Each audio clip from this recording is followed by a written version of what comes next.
All right, let's get into today's explainer. We're breaking down a pretty wild thriller that kicks off with a new teacher arriving at a Catholic school. But trust me, it spirals into a really dark story about obsession, stealing someone's identity, and even murder. Let's jump in. And look, just to give you a taste of how intense this gets, this quote pretty much says it all. We are talking about a woman who is so obsessed she will stop at absolutely nothing to get what she wants. So, our story starts at St. Adeline's, a Catholic school that seems all peaceful and quiet.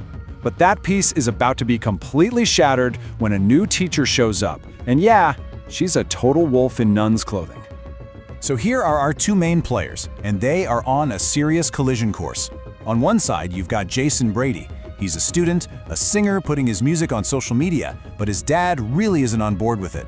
And on the other side, the new teacher, Sister Sophia. She looks like the perfect nun, but she is hiding a very dark, very obsessive secret. Right from the jump, Jason's sister Zoe feels like something is seriously wrong. Sister Sophia just doesn't act like any other nun. I mean, she's wearing lipstick, she skips morning prayer, and she has this weirdly aggressive vibe towards Jason's girlfriend. These aren't just little quirks, they are major red flags. And this is what's really going on when nobody's looking. At school, she's playing the part of a devout nun, but in private, she is completely fixated on Jason. We're not just talking about a fan here. She's basically a stalker, leaving these anonymous comments online and kissing the screen of her laptop. It's creepy. So, as you can probably guess, this secret obsession doesn't stay secret for long. It pretty quickly turns into a methodical and really dangerous plan. What she does next isn't random at all. It's a cold, calculated game of seduction and deception. And you gotta understand Sophia, or whoever she really is following a script. It's like a playbook. First, she isolates Jason. Then, she gets rid of his girlfriend. Next, she makes him dependent on her. And finally, she traps him. Every single step is designed to get a tighter grip. And here we see step 2 of that playbook in action. Eliminate the rival. In the middle of the night, Sophia sneaks into the girls' dorm, plants drugs in the textbook of Jason's girlfriend Sarah. And of course, the next day in class, she's the one who discovers them. Just like that, Sarah's suspended, she's out of the picture. Okay, so next up, she needs to create dependency. She plants a bottle of liquor in Jason's room and boom, he's in huge trouble. But then she swoops in to save the day, right? She talks the school out of expelling him and suggests community service instead, which, how convenient, puts him right under her supervision. I mean, at this point, everyone is thinking it, especially Jason. Why is she doing all this? The amount of planning, the deception, it's way, way beyond some simple crush. What is actually going on here? Well, here's the bombshell. The truth is so much worse than anyone could have guessed. Her name isn't even Sophia. It's Laura. She was a fan, a completely obsessed fan who found out the real Sister Sophia was moving to Jason's school.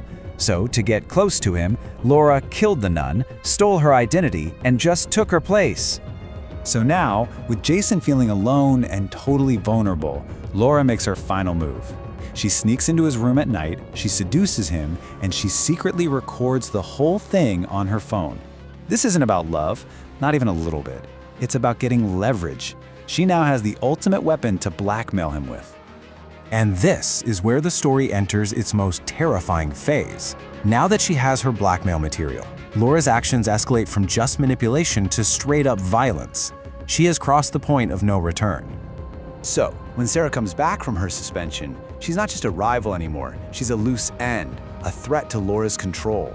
So Laura follows her into the showers, slams her head against the wall until she's dead, and then just drops a bar of soap on the floor to make it look like she slipped.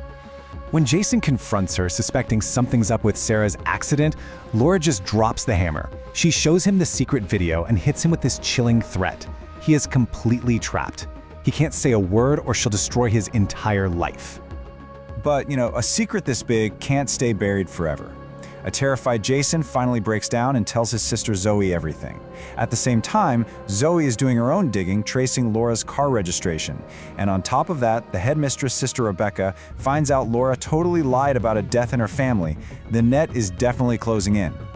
So acting on all these suspicions, Jason and Zoe break into Laura's room. And there it is, her laptop. It's filled with hundreds of photos of Jason, and it confirms her real identity is Laura. They finally have the proof. They're dealing with a dangerous imposter. Okay, so they have the evidence, but this discovery actually makes things even more dangerous. Lara is now cornered, and a cornered person with nothing left to lose is terrifying. How do you possibly get away from someone who's already proven they are willing to kill to protect their secrets? And that's it. The fuse is lit, and everything is about to explode. Finding out Laura's real identity triggers a violent, desperate final confrontation. And the whole thing goes down in a flash. Jason and Zoe run to show Sister Rebecca the laptop, but Laura has already gotten to her. She attacks them, and this desperate fight for their lives just breaks out.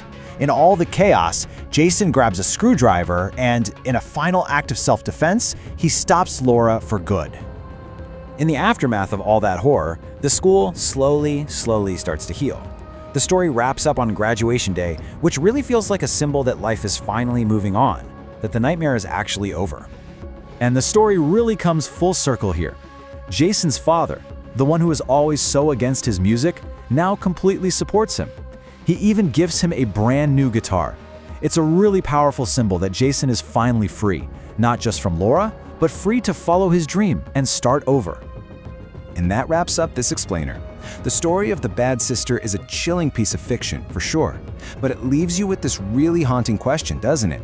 How many predators are out there, hiding in plain sight, in positions where we're all taught to trust them the most?